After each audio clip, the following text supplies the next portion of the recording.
But since Abe Gordon from 92.9, traditionally he does his Tom Coughlin style clock.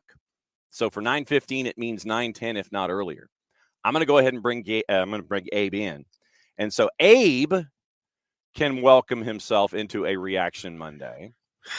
And that is part of, and that is why we do Reaction Mondays, because Abe, when I cue you and bring you out of the green room, and the first thing I hear is a heavy sigh, that is what we do here on Mondays. We do that on purpose, so folks don't hang on to things, so they can get things off their chest, so they can continue to go forward and work things out. But this is a man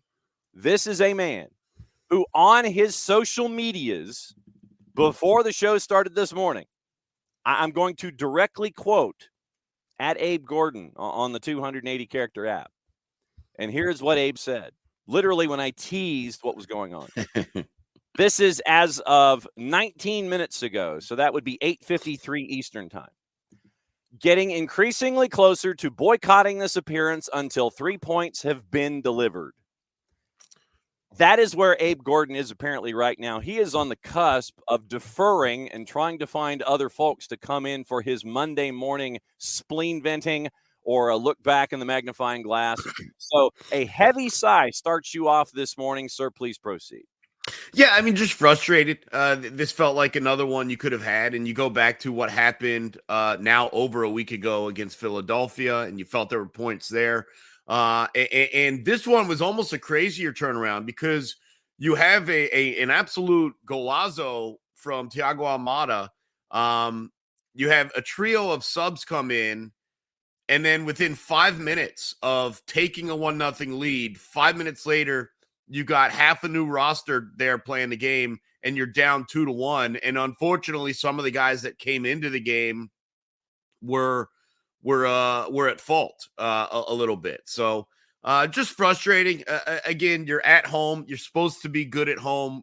We all feel, and I still feel, by the way, that Atlanta United is one of the better teams in the Eastern Conference. But you've now gone back-to-back weeks at home against the teams that are supposed to be your cohorts, the teams that you're supposed to be compared to in the Eastern Conference, and has dropped points. And not just dropped them, but in frustrating fashion, in an argument where you could say, largely, you were the better team. You were this, you were that.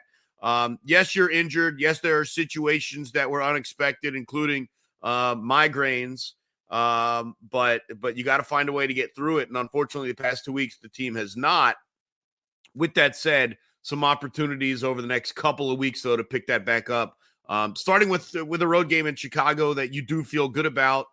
You get some of your guys back, not just as reserves, but hopefully from the start whistle, and you go from there. You try and recover, but just two incredibly frustrating results back to back, and I think that's kind of where it gets compounded, right? Like if you had gone on a 2 games and a draw over your last 3, and then you have this, maybe you feel a little bit different. But you're having this frustration against Cincinnati, backed right up from the frustration against Philly. So it does compound, it does compact a little bit. And that's why we start to probably ask more questions about this team that are probably truly deserve to be asked. When you and Garrett do the post-game show, I know that there's interaction I'll say among, because of the gazillions of listeners and interactors that you guys have on the post-game show. When the post-game show comes on and you two are monitoring social media and you see what's going on, does that still continue, or do you still have conversations? Are there still leftovers on Sunday going into Monday? Are folks still sitting there and talking about the things that were on their mind on Saturdays? What's the interaction like once the show is over? Does it continue? Yeah, I mean, I was on the MARTA train on the way out of the stadium, and I was DMing a listener on Twitter about his frustrations with the team, and he's trying to place blame and figure out what's wrong and why things can't get right. So there's definitely conversation that does continue, and you can kind of feel the frustration creeping up through the fan base a little bit. But I will, with a bit of hesitation, say it is still early in the season. We're nowhere near the halfway mark yet, and there's still a lot to be accomplished. A lot can be accomplished. These 2 games doesn't mean you can't go on the road and beat those teams in a return. In fact, you get an opportunity to do that with Cincinnati in a couple weeks. So, I'm going to have a lot more patience. I do think we understand there was no Giakoumakis in this one until late. You're obviously playing your third or fourth decision center backs with an emergency replacement of a guy that's not even a center back. Right. There's a lot of things that if you get healthy, if you get to your strongest lineup, if you figure out what's going on atop the left side of your attack, that there's still a lot of improvements to be made. So what we saw these past 2 weeks, that's not the Atlanta United we're going to see heading into the playoffs. And so I try and remain optimistic, knowing that what we're seeing right now, hopefully, is the worst version of this team, not the best version. When it comes to the activity on the left-hand side, I know that there are three names that are a part of this discussion. Edwin Mosqueda gets the start over Tyler Wolff, and then Xande Silva coming back from injury, and you give Mosqueda the start, and it's I'll go over Edwin's numbers in a bit as we roll through the stats and stuff, but Edwin had a couple of moments in the first 45, and then Xande comes in late as well, and Xande to me seems like a rhythm guy. It's the guy that comes off the bench. Your favorite basketball team, the guy that comes off the bench, you feed him, he hits that early three, then you keep feeding him because of that early result. Then if Xande's not in a rhythm, then it's going to take a little while for that engine to turn over. And of course, he's coming back from injury, and it's going to take a little while for that engine to turn over. So it's like Edwin had moments. Tyler comes in late. Xande comes in, late as well on the left-hand side. So I think the left-hand side is where I think a lot of folks are looking to try to find answers as to, okay, who's going to grab this position by the reins and be the guy that's going to be the one that Gonzalo Pineda is going to want to go to every single time out. Well, a couple of things to consider, and I want to say this first. There's no disrespect to the ability of Tyler Wolff. He is not creative enough to man that position, in my opinion. I think he is way too systematic in what he does on the field, and I'm just not sure that being left alone trying to take on a defender is the best path forward for him. So they've got to figure out how to better use him. Because he cannot come in and do the same things that Mosquera and Xande Silva do. All right, now putting that aside, because to me it's a two-person discussion. It is Mosquera and it is Xande Silva. And you're trying to maximize your value over the course of an entire 90 minutes plus stoppage time. And you got to figure out, as you mentioned, if Xande Silva is a rhythm guy and he's got to be really feeling the game, what is Edwin Mosquera? And a lot of people have talked about the identity of Mosquera and the significance, the impact of him maybe coming off the bench when the game is a little bit opened up, when players and defenders are a little bit more tired, where there's more space to be had. Are you maximizing Mosquera's value by playing him for 70 minutes? Or are you actually maximizing the combination of Silva and Mosquera by bringing on Mosquera for the last 25 or 30 minutes, whatever the number may be? And so you try and figure that out. The frustrating thing for Mosquera was that the chances were had, and he was, I don't know if indecisive was the right word. I don't know if his touch let him down. But there's a couple individual moments where you're like, that probably should have been a goal. I don't know why it wasn't. I think to your point that since you're there, I would add possibly being, since you're the new guy, and I put that in quotes, you're the new starter, that you want to be unselfish. You want to sit there. It's like you don't want to upset the rhythm of the guys that are there traditionally. So it's like, okay, maybe I should pass here instead of shoot, and just go ahead and shoot. Yeah, I'm not a fan of the term unselfish in soccer, because I think the idea of being selfish doesn't give enough credence to what's the smart play. Right. There are often times where I think players should be more selfish, and I don't think we discuss that quite enough. So I don't know if the pass is there, if it's a better opportunity, then sure. But I don't know if just ripping a shot is always necessarily a selfish maneuver. And I like to stay aggressive. I think the more shots you take, the more the defense has to adjust and adapt to the possibility that you will be taking shots. Every soccer team I see none of them take enough shots from outside the box. Right. Trying to walk it in, and look, I'm an Arsenal fan, so we all know about like, dude, we got 3 shots, we got 80% possession, and it's all in the finishing third, whatever. But for me, what we saw from Almada, what we saw from Caleb Wiley, look, his shot a week ago was a great hit. He tried it again this week. It was wildly mishit into the 13th row. But I do think threatening from out there does make an impact, whether or not it gets in the back of the net or not. And so I'd like to see that more, just generally, not even from Atlanta United, just across all leagues, hit more from range. But yeah, going back to the left side, it is just, I understand what you're saying about Mosquera, but one of the times he ended up taking the shot anyways. I'm like, well, if you're going to be selfish on your second touch, not your third, right, sort of thing. But yeah, you got to figure out exactly what you're looking for. And it's not always going forward too. That's the other aspect of it. And that is where Tyler Wolff name does come in, is what can they do defensively? What are you asking them to do defensively? I think as long as you have Caleb Wiley right now backing them up on the left side, you're probably comfortable with them staying in a more attacking mindset. And I do think that you probably get that a little bit more from Silva than you do Mosquera. I think Mosquera drops to midfield quite a bit more than Silva does. So you try and figure out what you want to do with that.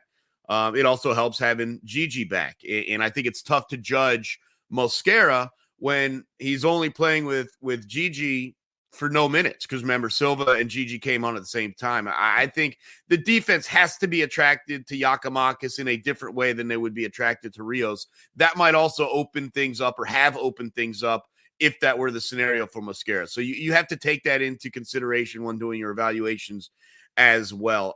I think based on how we see them play, Mosquera's maximized value is as a sub. Mm-hmm. The elite level speed, the desire to run at attackers and want to find the back of the net.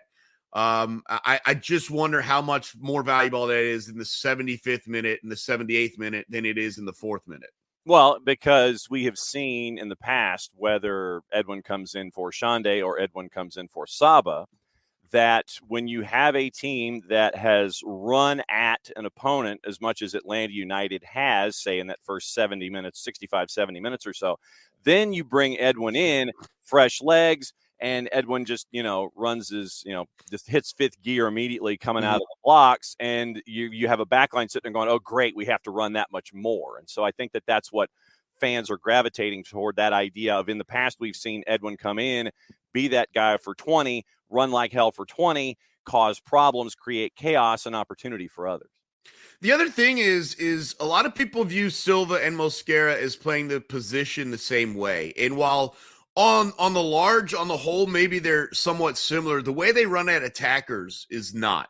I look at Mosquera as just a high-speed, high-octane, as you mentioned, guy that can get around players. Silva's maybe a little more cerebral with his footwork and dribbling, his cutback, stuff like that. So it's not as interchangeable as you think. It does require a switch to go off in the minds of the defenders when you make that change as well. And so you continue to try and see at that point of the game, like you mentioned, the upper echelon value might be on a little bit of a tired legs, having to deal not with a guy that cuts backs and dribbles as much, with the guy that beats you with pure speed. Again, you're just trying to find ways to maximize the value. And then, quite frankly, also, Shande Silva and Giakoumakis have played a lot more together than Mosquera and Giakoumakis. Yeah. And you have to try and figure out how that, works its way into the discussion as well. And the other point that you mentioned that's a part of the deeper play here is the Noah Cobb situation. Yeah. And I've never had migraines. I have. So as someone who has had migraines, break it down for those of us that have never had migraines, what it does, how it affects you, and to the point to where you can't function as a normal human being, much less a professional athlete. Well, so everyone's migraines hits them a little bit differently, but I can speak to my perception of the ones that I've dealt with, because I also spoke with Jason Longshore, who's had some headache issues. He gets more of the nauseous side of things, to where it would be tough for him to compete athletically. Similarly to Noah Cobb, I have vision issues when my migraines start to hit, and it starts to go blurry. It starts to go double vision, and quite frankly, you can't look at certainly a computer screen like I'm doing with you now, but lights. Yeah. And I asked the question during the full-time report after the game because of the situation and how quickly a decision had to be made. It was my query as to whether I wonder if it was manageable in the clubhouse, in the locker room, even into the tunnel. But when he hits the fields with all those lights coming down from the catwalk, it just ramped out of control. And that's why you had a situation where Gonzalo Pineda says, we had like 20 seconds to make a decision, man. Like there's not much I could have done. You do kind of wonder if it just came on really, really badly, really, really quickly. But yeah, there's no denying to anyone that's had a migraine that has affected their vision that there's under no scenario would you have been able to play 45 minutes of soccer with for me, it normally comes in with extreme blur and double vision. It's not, you're not blind. It's not all dark. So let's not misconstrue when he says he can't see with nothing's getting into the eyelids. Yeah. But you would have never been able to perform at the way that he's performed, which is a shame too, because I mean, he has really, really settled in nicely. The first time he was back there and I'm like, you're not dealing with your first choice center back. And like, now I'm like, he's one of your 3 first choice center backs. Like that's the jump that he's taken. So it was unfortunate to see him have to be removed from this game. You do have to ask the question, how would that have played itself out if he had been staying in the game? Certainly don't think the second goal is scored. Who knows about the first one, but unfortunate.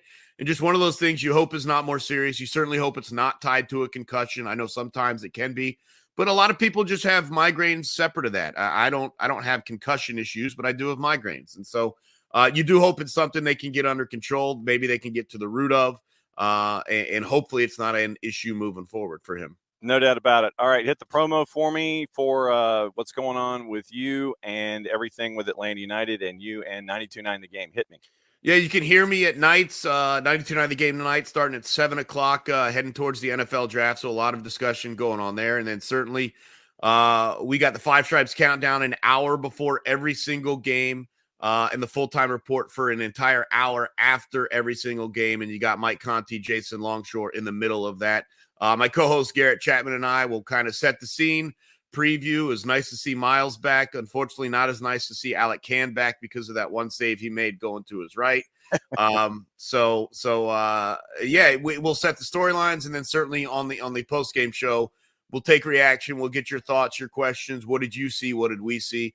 Just kind of have a good fun time. Hopefully doing so while getting 3 points. That's been a lot more enjoyable than having to talk about losing 2-goal leads or dropping points at home. So we're going to get back into it this weekend at Chicago. You got it, my friend. Thanks for coming on a Monday. Please properly hydrate and be safe, and we'll catch up with you soon. I'm ready to roll, man. You know it.